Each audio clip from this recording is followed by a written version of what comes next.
함께 말씀 보겠습니다. 출애굽기 20장 13절에서 15절입니다. 출애굽기 20장 13절에서 15절까지 말씀, 몇 절 안 되니까 함께 한 목소리로 같이 함께 보겠습니다. 살인하지 말라, 가늠하지 말라, 도둑질하지 말라. 우리가 말씀을 계속 배우면서 출애굽기 가운데에 10계명을 배우고 있습니다. 오늘은 6계명, 7계명, 8계명을 함께 같이 배우려고 합니다. 오늘 보시면 윌리엄 윌버포스라는 사람이 있습니다. 이 사람은 영국에 있는 사람인데 25세가 되어서 예수님을 믿게 되었습니다. 그리고는 27세가 됐을 때 영국의 상원 의원이 되었죠. 정말 대단한 사람이기도 합니다. 근데 더 대단한 것은 그 사람이 상원 의원이 돼서는 깨달은 것이 있었습니다. 그것은 바로 노예 폐지가 되어야 된다는 것을 깨달았죠. 성경을 보고 하나님의 말씀을 배우면 배울수록 노예라는 것이 하나님의 뜻과 맞지 않다는 것을 깨달았습니다. 그래서 그는 상원 의원으로서 회의가 있을 때마다 함께 모일 때 노예 폐지를 강하게 주장했고 또한 연설을 했습니다. 그 가운데 연설한 것이 이 내용이 그렇습니다. 영국이 그 황금의 눈이 멀어서 노예 제도를 폐지하지 않으면 영국은 살아남지 못할 것입니다. 말 그대로 노예 제도라는 것은 단순히 그냥 사람이 종으로 부린다는 것을 끝나지 않고 그것이 사업적으로 사람을 판다는 것을 보여준다는 거죠. 돈으로 사고 팔 수 있는 것이 아니라 생명이 하나님께 있음을 말미암아서 모든 노예들, 모든 사람은 하나님의 형상으로 지음받았다는 것을 잘 보여줍니다. 그런데 윌버포스라는 사람이 계속적으로 이 상원회의 가운데 연설을 했다 해서 바로 법이 생기고 노예 제도가 폐지된 것은 아니었습니다. 그로부터 27년이 지난 후 1807년이 되어서야 그제서야 영국은 노예 폐지를 하기 위해서 법을 바꿨습니다. 그뿐만 아니라 1833년이 되어서는 그 영국령에 있었던 모든 나라들, 그들이 다스리고 있었던 다른 나라 가운데서 있었던 그 모든 노예들을 1833년이 되어서야 법이 제정된 이 26년이 지나서야 그때 모든 노예가 해방이 되도록 만들었습니다. 그 해방되었던 사람들이 몇 명이었냐면 80만 명이나 되었다고 말합니다. 엄청난 숫자죠. 80만 명이면 우리 강주로 치면 약 3분의 2, 3분의 2 정도, 4분의 3 정도, 그 정도 되는 숫자라고 볼 수가 있습니다. 그만큼 많은 사람들이 노예가 있었고 하나님의 은혜로 말미암아서 지은 바 된 사람이 오히려 사람들에게 착취를 당했다는 모습들이 있습니다. 하나님의 말씀을 알고 있었던 영국, 하나님의 말씀으로 말미암아서 국교로 기독교가 있었던 영국임에도 불구하고 영국은 하나님의 말씀과 배치되고 대적된 일들을 하고 있었습니다. 그러나 윌버포스라는 사람은 말 그대로 하나님의 은혜 가운데에 그 법을 제정하고 그로 말미암아서 법 가운데 283표 그리고 반대 160표라고 하는 크나큰 차이로 말미암아서 법과 함께 노예 제도를 폐지하는 것에 힘을 쏟았습니다. 우리도 하나님의 말씀을 바르게 알지 못하면 하나님의 말씀이 아니라 나의 생각과 사회적인 제도에 따라서 살아갈 수밖에 없습니다. 그렇기 때문에 우리는 오늘 6계명과 7계명, 8계명 살인하지 말라, 간음하지 말라, 도둑질하지 말라는 그 말씀이 어떤 의미로 우리에게 주어졌는지를 깨달으면서 하나님의 뜻과 빛이 되는 것은 무엇이고 또한 내가 하나님의 말씀 가운데 반드시 지켜야 될 것은 무엇인지 한번 살펴보도록 합니다. 우리가 6계명을 같이 한번 읽어볼까요? 시작! 살인하지 말라. 살인하지 말라는 말은 우리가 너무나도 잘 알고 있습니다. 살인하지 말라. 당연히 살인하지 말아야 되죠. 누군가를 죽이는 것은 양심적으로나 법적으로나 그뿐만 아니라 하나님의 율법 가운데서도 하지 말라는 것을 잘 보여줍니다. 우리가 이 6계명을 바르게 알기 위해서는 조금 더 자세한 설명들이 필요합니다. 그 설명들을 잘 해놓은 것이 뭐냐면 하이델베르크 요리문답이라는 것이 있습니다. 이 요리문답이라는 것은 그 당시에 말 그대로 하나님의 말씀으로 통해서 이 세상에 살아가는 모든 그리스도인들이 어떻게 하면 하나님의 말씀대로 살아갈까라고 하는 것을 잘 요약한 것이 바로 요리문답, 질문과 답을 했다는 것이죠. 하이델베르크 요리문답 105번에 보면 6계명이 어떤 의미, 하나님께서 왜 우리에게 주셨는지에 대해서 이렇게 말하고 있습니다. 같이 제가 문제를 읽으면 답을 같이 우리 성령님이 함께 읽어주시기 바랍니다. 제6계명에서 하나님께서 원하시는 것은 무엇입니까? 그를 미워하거나 해치거나 죽이지 않기를 원하십니다. 행동으로 위해서는 아니고 다른 사람을 시켜서 행하며 오히려 모든 모습을 버려야 합니다. 더 나아가 자기 자신을 해쳐서는 않고 부주의하게 위험에 빠뜨려서도 안 됩니다. 또한 칼을 가지고 있습니다. 칼을 가졌다는 말은 말 그대로 법적으로 제재를 할 수 있다는 의미입니다. 하나님의 은혜 가운데 있었던 그 가운데에 하나님께서 살인하지 말라고 말합니다. 여기에서 말한 것처럼 하나님께서 주시는 가운데 살인하지 말라고 하셨던 것은 첫 번째 이유가 있습니다. 그것은 하나님의 자녀들이 하나님의 형상으로 지음받았기 때문입니다. 예수 그리스도를 믿는 믿음의 사람뿐만 아니라 하나님을 믿지 않는 사람들 역시도 하나님의 형상으로 지음받았다라고 분명히 말하고 있습니다. 창세기 2장 7절에 보시면 하나님께서 그를 만드실 때, 사람을 만드실 때 이렇게 만드셨다고 말합니다. 여호와 하나님이 땅의 흙으로 사람을 지으시고 그 모양을 만드시고 생기를 그 코에 불어넣으니까 어떻게 됐다고요? 사람이 생명이 되었다고 말합니다.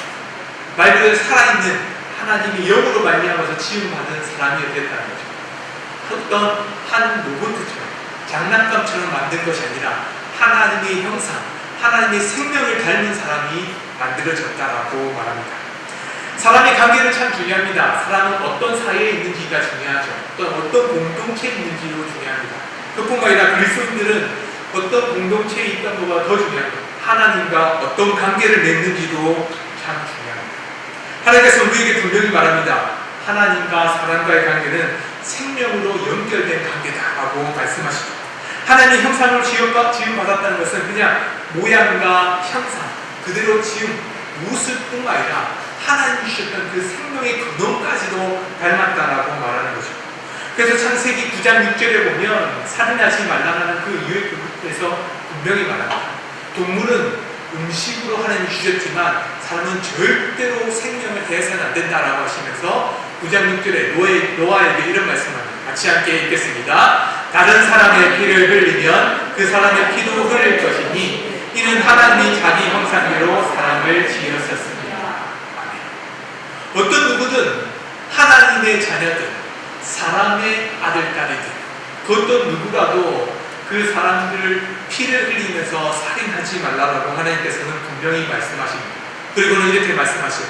그 이유는 그 지음받은 자들이 다 하나님의 형상, 하나님과 생명과 연결된 사람이기 때문이다 라고 분명히 말합니다. 사람이 금지된 것은 단지 생명의 존엄성 때문만은 아닙니다. 사람이 하나님의 피조물이라는 사실 때문만도 아닙니다. 하나님은 동물을 하나님의 피조물로 만드셨죠. 그리고는 먹이를 양식으로 주셨습니다. 그뿐만 아니라 그를 말미암아서 하나님은 살인하지 말라라고 말씀하시면서 그 창조의 역사, 창조의 근원이 사람에게부터 있기 때문이다라고 말합니다. 사람을 죽이는 것은 그 사람의 한 존재뿐만 아니라 그 속에 계신 하나님의 생명, 하나님과 연결된 생명의 근원이 있기 때문이라고 말합니다. 그 말은 그 생명은 하나님의 손에 달려있다는 뜻이죠. 사람의 손에 생명이 살음, 죽음을 같이 결정할 수 없다는 것을 분명히 말하고 있습니다. 그래서 야고보서 3장 9절의 말씀을 보시면 이렇게 말합니다. 우리가 주 아버지를 찬송하고 또 이것으로 하나님의 형상대로 지음받은 사람을 저주한다라고도 말합니다. 그 말, 똑같이 하나님을 찬송하기도 하면서도 똑같은 입술로도 야고보서 3장 9절에 보면 하나님을 찬양하는 입술로도 말하고 사람을 저주도 똑같이 한다라고 말하는 거죠. 그런데 이것을 하지 말라는 뜻이죠. 같은 말로 하나님을 찬양하는 입으로는 찬양하고 다른 입술로는 사람을 저주하는 것은 맞지 않다라고 말합니다. 그만큼 누군가의 생명을 해하는 것이 아니라 저주하는 것마저도 하지 말라고 하는데 마땅히 생명의 근원된 살인을 하지 말라는 것은 더 강력한 것이 아니겠습니까? 하나님은 그렇게 말씀하신 거죠.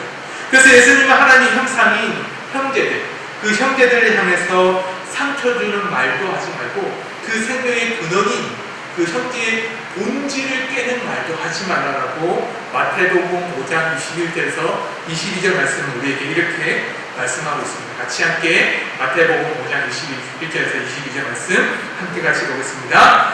옛 사람에게 말한 바 살인하지 말라. 누구든지 살인하면 심판을 받게 되리라 하였다는 것을 너희가 들었으나 난 너희에게 이르노니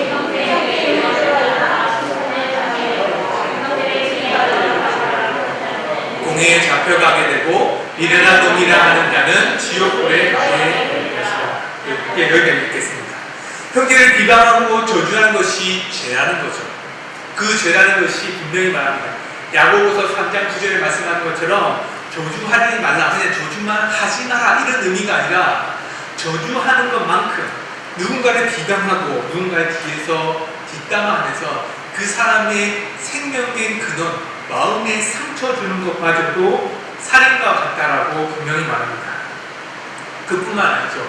우리 아까 하이델베르크 그 요리문답에서 배운 것처럼 누군가에게 말로 하는 것도 살인하지 말라고 행하되지만 우리는 우리 스스로 생명을 해야 하는 일, 몸에 상처를 내는 일, 때는 우리를 고용 가운데 더 아프고 몸을 아픈 고통 가운데 두는 일도 하지 말라.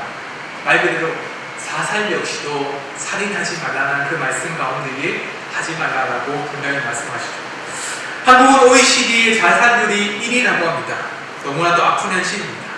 작년 같은 경우에는 20대 여성들 그리고 10대 남성들이 사살률이 엄청 많이 올랐다고 말합니다. 왜 그런지는 정확하게 말하지 않지만 그만큼 사회가 힘들고 어렵다는 얘기죠.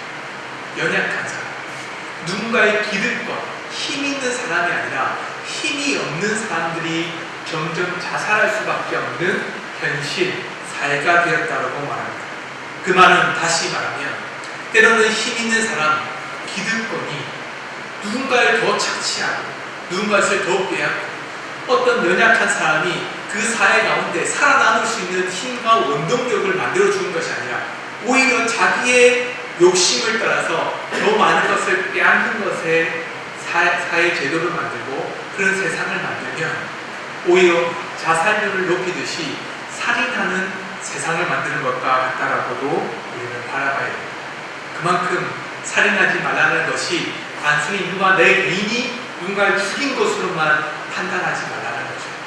그만큼 그 한 사람의 존재가 하나님의 은혜 가운데 있는 사람이라고 분명히 말하고 있습니다. 사람의 생명은 하나님께 속한 것이지만 또 나쁜 일을 하는 사람들이 있습니다. 낙태죠.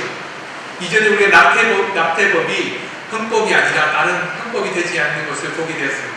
그런 말미암아서 기독교인들이 많이 반대했습니다. 그래서 그 낙태를 주장하는 사람들 가운데 어떤 사람들은 그 기간을 기준으로 놨습니다. 3개월 되면, 외주가 되면 그들은 태아고 그 이제는 태아가 아니다 라고 하면서 이렇게 기준을 잡는 거죠. 그것 역시도 사람의 기준입니다. 사람이 중심적으로 생각하는 것이죠. 하나님께서는 성경 가운데에 율법 가운데 이렇게 말합니다. 누구 임신한 사람을 낙태하게 만들면 누군가 쳐서 때려서는 폭력으로 말미암아서 낙태하게 되면 그것도 죄, 살인죄와 같은 죄라고 분명히 말씀하십니다. 그뿐만 아니라 이것은 사람의 기준, 생명의 기준이라는 것이 사람으로 지은 바가 된 것이 아니기 때문에 태아가 몇 주가 되었으니 생명입니다. 몇 주가 안 되면 생명이 아니다라는 것은 자기 중심적으로 판단하는 것이죠. 생명이 사람의 손에 매달려 있다. 하나님의 손에 우리가 달려있다라고 믿지 않습니까? 그렇게 말도 합니다. 그렇게 기도도 합니다. 그 믿음을 바르게 깨닫지 못하면 자기 욕심으로 말미암아서 합리화를 시킵니다. 자기가 하고 있는 일이 죄가 아니라는 것을 증명하기 위해서 또 다른 논리를 가져올 수밖에 없는 거죠. 태아의 신체 발달이 누군가 사람의 기준, 의학적 기준으로 판단한다면 그것은 그 사람들의 기준에서 맞을지 몰라도 하나님께서 원하시는 기준은 맞지 않다는 것을 잘 보여주죠.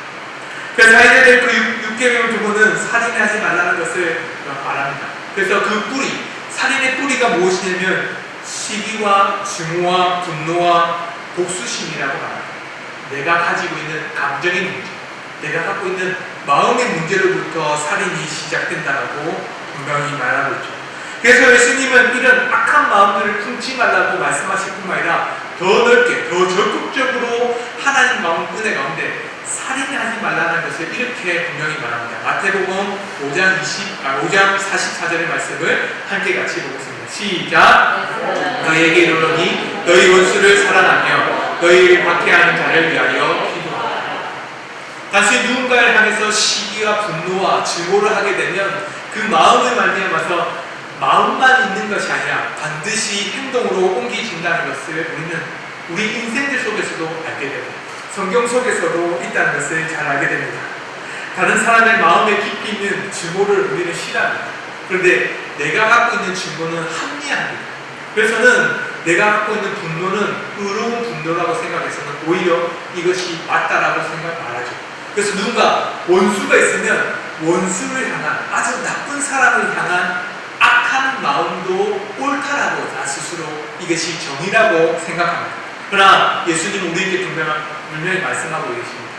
그 마음이 아니라 오히려 그 불의한 마음, 완전하게 의롭다고 생각하면서 갖고 있는 그 마음도 오히려 악한 게 될 수 있으니까 오히려 반대로 선한 것을 품으라고 말하는 거죠. 너희 원수를 사랑하고 너희를 박해한 자를 위하여 기도하라고 말합니다. 살인을 하지 말라는 것은 죽이지 않는 것이 아니라 누군가의 생명을 살리기 위해서 적극적으로 임해야 된다는 것을 잘 보여주고 있습니다. 7계명을 보면 가늠하지 말라죠. 같이 함께 읽겠습니다. 7계명 같이 함께 읽겠습니다. 시작! 가늠하지 말라.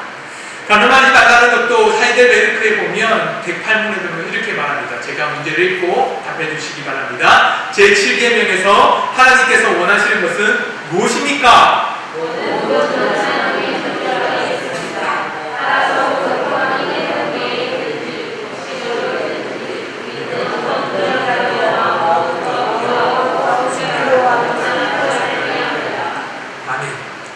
혼인이라는 것은 하나님께서 제정하신 것입니다. 사람을 만드실 때에 하나님께서는 남자와 여자를 만드셨죠. 그리고는 한 몸이 되게 하셨습니다. 창세기 2장 24절의 말씀을 보면 이렇게 말하죠. 남자가 부모를 떠나 그의 아내와 합하여 둘이 한 몸이 이룰지다 라고 분명히 말합니다. 하나님께서는 남자와 여자가 결합하게 만드셨습니다. 연합되게 만드셨죠. 그 연합되게 만들므로 말미암아서 해야 될 일이 있습니다. 하나님의 명령, 생육하고 번성하고 땅을 정복하고 다스립니다. 아담과 하와에게만 주어진 것이 아니라 생육하고 번성하고 하나님께서 창조하실 때 창조하셨던 그 명령을 이루기 위해서는 반드시 혼인이라는, 반드시 결혼이라는 것이 있어야지만 하나님의 뜻이 이루어질 수 있다라고 분명히 말씀하시는 거죠. 그래서 그만큼 하나님의 거룩한 일을 감당하기 위해서 그 시작이 결혼임을 창세기에서부터 시작하고 말하는 거죠. 율법적으로 말씀을 우리에게 결혼하라고 말하지 않습니다. 율법 가운데 결혼해라 말하는 아닙니다. 창조의 원리가 그렇다라고 우리에게 분명히 말씀하십니다. 그리고는 연합해라고 말씀하십니다. 하나님이 생명으로 하나님의 형상의 사람을 만드신 것처럼 남편과 아내는 성적인 결합이 분명히 있어야 된다고 말씀하시죠. 그를 말미암아서 생육한 번성하는 일들로 말미암아서 하나님의 은혜로 그 일들을 감당한다고 말합니다. 그러면 하나님께서 주신 은혜 가운데 연합한다는 것은 단순히 사람과 남자와 여자와 결합하는 것이 뿐만 아니라 하나님과 함께 가정을 이루면 말미암아서 하나님과 가정이 하나로 이루어진다는 거죠. 그래서 성경 말씀에는 그리스도가 머리시고 그리고 교회가 그의 몸이 또한 몸된 머리와 몸이 있다는 것을 말씀하시는 말미암아서 가정이 하나님 함께 하나로 연결되어 있다라고 분명히 말씀하고 계십니다. 하나님께서는 창세기로부터 이렇게 말씀하신 거죠. 남자와 여자의 정체성뿐만 아니라 부부의 정체성 그리고 그를 말미암아서 생육하고 번성하는 정체성으로 말미암아서 하나님의 나라와 하나님의 일들을 감당하셨다라고 말씀하십니다. 가늠하지 말라는 것은 그냥 나쁜 일 하지 말라 이런 의미도 있겠지만 분명한 것은 하나님의 온전한 뜻, 가늠하지 않기 위해서 우리가 해야 될 일이 무엇인지를 아는 것이 참 중요합니다. 그런데 반대로 하나님의 말씀을 대적하는 자들도 때로는 있습니다. 동성애를 옹호하는 사람들이죠. 동성애를 옹호하는 것은 우리는 바르게 이해해야 됩니다. 단순히 동성애가 옳다 그르다라는 것을만 생각해서는 우리는 그 사람들과 멀어질 수밖에 없습니다. 우리는 동성애는 하나님의 명령인 생육하고 번성하는 일을 감당하지 못하는 사람이라고 여겨야 됩니다. 또한 가정을 온전히 이루지 못하는 사람들이라고 판단해야 됩니다. 가정을 이루지 못하면 어떻게 될까요? 남자와 여자를 만나서 생육하고 번성해서는 가정의 대가 이어져야 되는데 그 가정의 대가 이어지지 못하면 오히려 가정이 파괴되는 모습이 나타나는 거죠. 아무리 법적으로 말미암아서 동성애가 부부로 합법화된다 해도 그 가정은 그 가정의 원리에 있던 그 역할을 감당하지 못하게 되는 거죠. 그러게 되면 그 가정이 붕괴가 되고 또한 나라의 근원이 붕괴가 될 수밖에 없는 거죠. 그렇기 때문에 우리는 동성애를 지지하지 않고 반대할 수밖에 없습니다. 그 사람이 아주 나쁜 사람이야 라고 하면서 누군가를 정죄하듯이 손가락질도 할 수 있지만 오히려 생명된 근원이 하나님의 그 일을 감당하지 못하는 것, 그것은 하나님의 나라의 일을 하지 못하는 오히려 대적들과 같은 모습이라고 생각할 수 있습니다. 그렇기 때문에 우리는 누군가를 손가락질하기보다는 더욱더 안타까워하면서 원수를 사랑하고 기도하듯이 마음에 품고 기도하는 모습이 나타나야 되겠죠. 우리는 우리가 원하는 것을 행하는 자들이 아닙니다. 하나님께서 원하시는 것, 하나님께서 바라시는 것을 따라서 살아가는 자들이 우리들이죠. 그래서 고린도전서 6장 19절과 20절에 보시면 하나님과 단절된 자들이 아니라 하나님의 성령이 임한 성령의 전으로 말미암아서 하나님의 일을 감당하는 사람이라고 이렇게 말합니다. 같이 함께 읽겠습니다. 너희 몸은 너희가 하나님께로부터 받은 바 너희 가운데 계신 성령의 전인 줄을 알지 못하느냐. 너희는 너희 자신의 것이 아니라 값으로 산 것이 되었으니 그런즉 너희 몸으로 하나님께 영광을 돌리라. 우리가 우리의 일, 내가 원하는 것으로만 하는 것은 하나님의 사람의 모습이 아니라고 말합니다. 그리고 마지막에 이렇게 말하죠. 너희 몸으로 하나님께 영광을 돌리라. 하나님이 기뻐하시는 일들을 해라는 거죠. 그렇기 때문에 우리가 가정을 이루는 것이고 또한 온전한 성적인 정체성이 필요하다고 말하고 있습니다. 거룩한 자녀로 살아가는 것은 분명히 필요합니다. 7계명은 단순히 범죄하지 말라는 것으로 끝나지 않습니다. 적극적으로 하나님이 주신 그 본분대로 살아가기를 힘쓰는 거죠. 그래서 저는 오히려 청년들을 만날 때마다 이렇게 합니다. 빨리 결혼해라. 지금 힘든 거 안다. 그러나 결혼을 빨리 하는 것이 중요하다. 왜냐하면 이것이 하나님의 뜻을 이루는 것이다 라고 말하는 거죠. 그런데 사회가 우리 자녀들이 결혼을 하는 것을 참 너무나도 어렵게 만들고 더디게 만들고 그러고 말미암아서 나이가 많이 먹고 않는 상태에서 결혼할 수밖에 없는 현실과 사회를 만들고 있습니다. 오히려 이렇게 만드는 사회적인 문제마저도 우리는 하나님이 대적하는 모습이라고 판단해야 됩니다. 단순히 나는 가정을 잘 이뤘고 나는 하나님의 가정을 잘 이뤘기 때문에 우리 아들, 딸은 결혼 잘했으면 됐다 이것이 아니라 사회적으로 봤을 때에 결혼을 하기 더디하게 만듭니다. 이런 사회 경제적인 어려움을 말미암아서 더 청년들이 그 결혼에 대한 마음을 품지 못하게 만드는 사회적인 제도, 사회적인 인식을 만드는 모습도 있다면 오히려 그것을 교회가 그리스도인들이 무엇이 옳고 그른지를 판단해서는 그 법적인 문제든지 사회적인 사상적인 문제든지 그 가운데 싸워서 이겨내는 우리 그리스도인들 교회가 되어야 됩니다.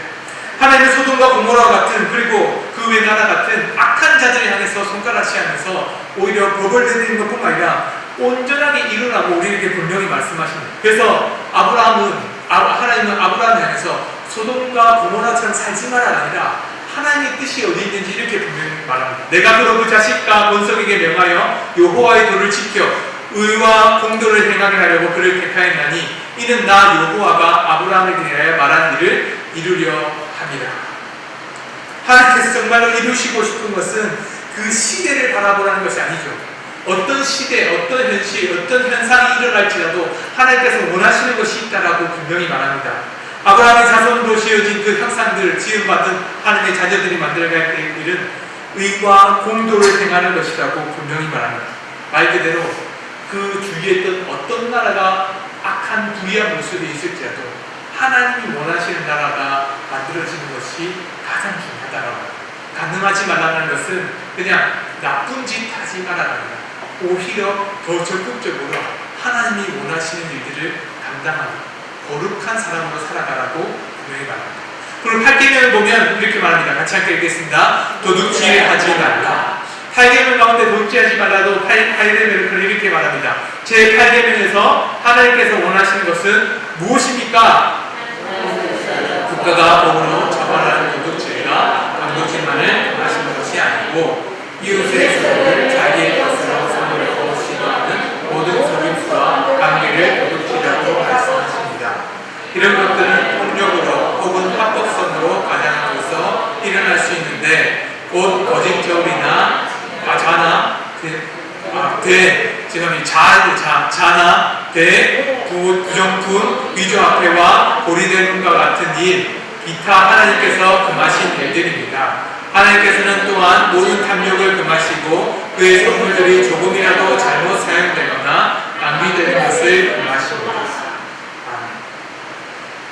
하나님께서 천지를 창조하신 다음에 사람을 하나님의 뜻 가운데 항상 그 창조했다라고 말합니다. 그리고 땅을 다스리려고 정복하라고 말씀하시죠. 근데 하나님과 한 인간, 한 사람이 무엇인가 노동함으로 말미암아서 하나님이 나를 만들 수 있다라는 것을 보여줍니다. 그냥 결혼했기 때문에 하나님이 만들 수 있다고 말하지 않습니다. 정복하고 다스리다. 무엇인가 이루어내기 위해서 힘쓰라고 말씀하시죠. 그래서 히브리어, 우리가 여기 보면 히브리어를 보면 분명히 말합니다. 노동하다는 말은 섬긴다는 말과 똑같습니다. 하나님을 바르게 섬기는 사람들은 그만큼 그 일, 우리에게 주어진 명령과 사명을 바르게 감당한다는 거죠. 사람은 자기의 생명이 그 소유는 넉넉하게 있다는 것이라고 생각합니다. 사람이 돈이 많으면 생명이 풍성하다고 느낀다는 거죠. 이것은 우리 지금의 현실만 얘기하는 것이 아니라 모든 인생들에게서 나타난 겁니다. 그러나 하나님은 반대로 자기에 위하여 재물을 쌓지 말라고 분명히 말씀하십니다. 그리고는 하나님께 대하여 부유하지 못한다. 생명과 같이 자기의 재물을 쌓는 자들을 하나님과 합당하지 않는 사람이라고 분명히 말씀하시죠. 그래서 우리에게 하나님께서는 청지기 정신으로 살아라고 분명히 말씀하십니다. 청지기 정신은 이렇습니다. 같이 한번 읽어볼까요? 시작! 만유의 주제가 되신 하나님께서 사람과 언약을 맺으시고 그의 무한하신 지혜대로 각 사람에게 필요한 대로 재물을 맡기시고 청지기로서 그 직분을 충실히 수행하게 하십니다. 맞습니다. 그래서 그 모든 재물을 하나님의 자녀들이 살아가도록 언약을 맺으시고는 주십니다. 지혜대로 그것을 사용하도록 허락해 주시고는 그 허락하신 대로 그 모든 직분, 주어진 능력대로 사용하도록 하나님께서는 은혜를 베풀어 주시죠. 청지기에서 그 직분을 감당하지 못하는 자들은 도둑질하지 말라는 것이 그냥 훔치지 않는 것에 끝나지 않고 하나님의 주어진 일들을 감당하지 못하면 오히려 그것이 8계명을 어기는 것이라고 분명히 말하죠. 청지기 사상을 갖고 있었던 사람들 중에 대표적인 사람이 다윗입니다. 하나님이 주신 것이 무엇인지 분명히 이렇게 말하죠. 나와 내 백성이 무엇이기에 이처럼 즐거운 마음으로 드릴 힘이 있었나이까? 모든 것이 주께로 말미암았사오니 우리가 주의 손에서 받은 것으로 주께 드렸을 뿐이니라. 성전을 짓기 위해서 많은 재물이 있었습니다. 다윗은 성전을 짓기 위해서 재물을 모으고 또 모았죠. 많은 것을 모았습니다. 넘치도록 모았습니다. 그 말미암아서 다윗뿐만 아니라 솔로몬 때에 그 모든 백성들이 강대하게 그 나라를 만들어갔습니다. 그 재물을 바라보면서 얼마나 많았을까. 그것을 보면서 흡족했을 겁니다. 우리가 만약에 통장 가운데 0이 하나, 둘, 셋, 넷, 다섯, 일곱, 여덟 개가 있어도 너무 기분 좋잖아요. 근데 8개에서 공이 한 2개 더 붙는다면 상상을 못해요. 근데 거기서 2개를 더 붙는 생각하면 조가 됩니다. 그러면 한 번도 상상해보고 실제로 본 적이 없던 돈이기 때문에 정말로 가까이 오지 않죠. 그러나 그것을 보면 너무나 흡족한 거예요. 다윗은 그때 그것에 흡족하지 않고 오히려 이렇게 말합니다. 이 모든 것이 하나님께로부터 왔고 그리고 내가 이 모든 것을 하나님께 드린 것이 당연합니다 라고 말하는 거죠. 다윗은 청지기 정신, 자신에게 주어진 것이 자신의 것이 아니라 하나님 것이라고 분명히 말하고는 또한 이것을 사용하는 것이 나를 위해서 사용하는 것이 아니라 하나님을 위해서 사용하는 것이라고 분명히 말하죠. 우리는 우리의 재산이 정권을 가지기를 원합니다. 우리가 이것을 내 소유가 되기를 원한다는 거죠. 그래서 탐욕이 일어날 겁니다. 이것이 하나님 것이라 생각하지 않고 내가 내 마음대로 사용하고 싶은 마음들이 들기 때문이죠. 그래서 물질에 의해서 생명이 보존된다고 생각합니다. 많이 얻고 많이 가지면 내 생명을 지킬 수 있다고 생각합니다. 그래서 우리가 좋은 집을 얻고 싶어하는 마음들이 기본적인 인간의 마음들입니다. 더 좋은 가정 가운데에 더 튼튼한 집, 더 부유한 집을 얻고 싶은 것은 인간의 본성 가운데 있는 거죠. 생명을 유지하고 싶은 마음 속에 있는 겁니다. 돈을 많이 벌어서는 그 많은 돈을 얻고 싶은 것도 똑같은 마음. 나의 생명이 많이 얻으면 뭔가 안전을 누릴 수 있을 거라고 생각하기 때문이죠. 그런데 하나님께서 분명히 말합니다. 그것 역시도 믿음이라고 말씀하십니다. 좋은 믿음이 아니라 나쁜 믿음이라고 말합니다. 하나님은 재물과 함께 하나님을 온전히 겸하여 섬길 수 없다라고 말씀하십니다. 탐욕 가진 사람들은 하나님을 전적으로 의지할 수 없다라고 말씀하시죠. 그래서 탐욕은 그 공허한 것을 채우려고 합니다. 그러나 채우려고 해도 채울 수 없는 것이 탐욕이라고 말하죠. 아무리 채우려고 해도 채울 수 없기 때문에 탐욕, 부어도 그 마음대로 채울 수 없다는 것을 분명히 말하고 있습니다. 그래서 탐욕은 그 마음에 공허하기에 우리의 마음은 그리스도를 알기 전에는 결코 채울 수 없는 것으로 만들어갑니다. 탐욕은 결코 채워지지 않기에 중대한 병이기도 하고 죄로 이어질 수밖에 없죠. 그렇기 때문에 예수님은 탐욕이라는 것을 제어하기 위해서 얼마나 힘든지 우리에게 말씀하시면서 오히려 이 탐욕을 나 스스로 채우기 위해서 살아가지 않고 오히려 반대로 남을 채워주기 위해서 살아가라고 이렇게 말씀하십니다. 우리 마태복음 7장 12절 말씀을 함께 같이 보겠습니다. 그러므로 무엇이든지 남에게 대접을 받고자 하는 대로 너희도 남을 대접하라. 이것이 율법이요 선지자이다. 말 그대로 하나님이 주시던 율법과 선지자, 하나님의 말씀을 대언했던 선지자의 말과 같이 그만큼 반드시 지켜야 될 말씀이라고 하십니다. 남을 대접, 내가 체험받고 싶고 내가 내 것을 채우고 싶은 욕망, 탐욕이 있다면 그것을 채우기에는 그렇게 채울 수 없지만 내가 받고 싶은 만큼 남을 대접하는 것, 그것이야말로 하나님의 일을 반드시 이룰 수 있다고 말씀하십니다. 내가 탐욕을 채우기 싶은 만큼 다른 이웃들을 채우는 것도 너무나 힘들고 어려운 것이죠. 그러나 그것이 바로 생명을 살리는 것이고 그것이 바로 하나님의 일을 감당한다고 말합니다. 우리는 자기를 위해서 자기가 원하는 대로 세상을 만들어 가고 싶어 합니다. 그리고 말미암아서 내 것을 채우는 것이 가장 좋다라고 말하죠. 그러나 기독교 강조에서는 이렇게 우리에게 분명 말합니다. 여기 한 번 더 같이 읽어보세요. 시작. 각 사람의 소유는 순전히 위험의 예사가 아니라 만물의 최고의 주께서 나누어 주신 것임을 생각해야. 각 사람의 소유는 누가 많고 적음은 우연이 아니라는 거죠.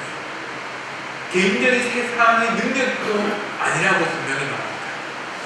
만물의 최고의 주제이신, 주인이신 하나님께서 필요한 만큼 나누어 주셨다라고 말합니다.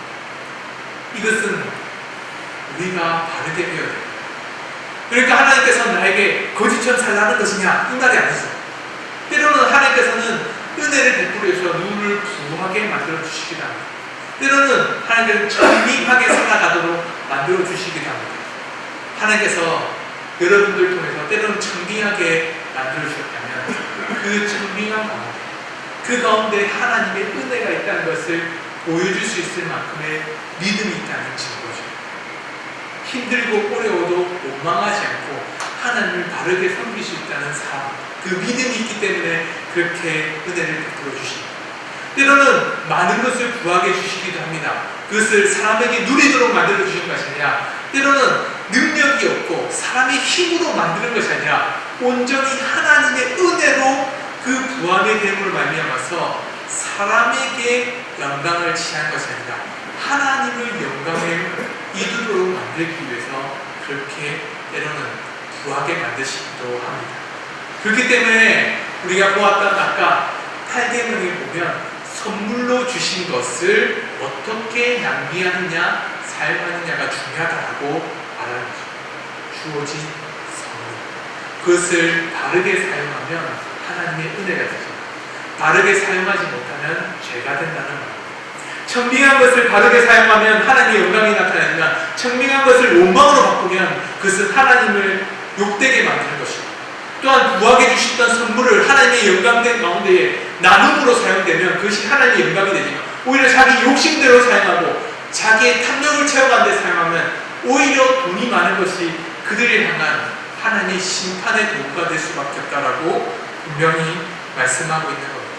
살인하지 말라, 간음하지 말라, 도둑질하지 말라. 우리에게 주어진 말씀이 매우 무겁습니다.